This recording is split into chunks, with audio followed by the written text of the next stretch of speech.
Λάρισα, Σάββατο, 9 Σεπτεμβρίου. Παλιές εργατικές κατοικίες, καινούριες εργατικές κατοικίες. Στο βάθος βλέπετε πύργο του Χαρακόπολου.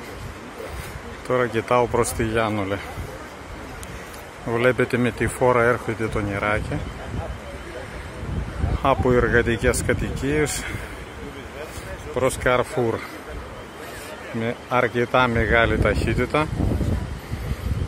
Ελπίζω να ακούγεται και θόρυβος από το νερό.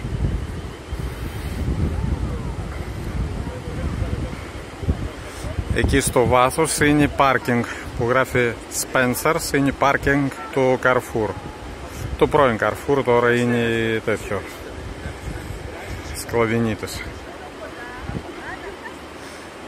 Και αυτό πίσω από τα δέντρα είναι σκλαβινίτες.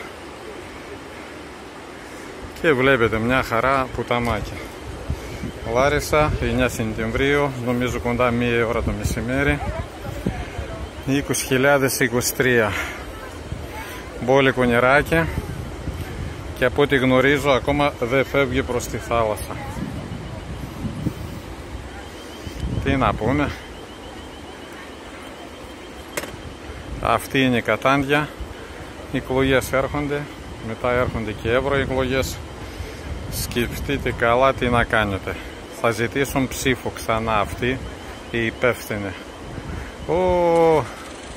Βλέπω που η πινακίδα που είναι Marks and Spencer.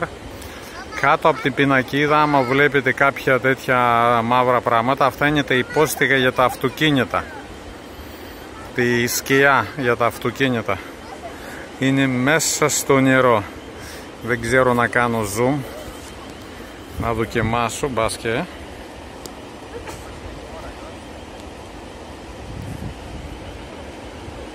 Εκεί. Κάτω από την πινακίδα, αυτά τα μαύρα που βλέπετε είναι υπόστιγα για τα αυτοκίνητα, για σκιά. Αυτά για σήμερα. Λάρισα, 9 Σεπτεμβρίου, Σάββατο 2023. Δύναμη φως.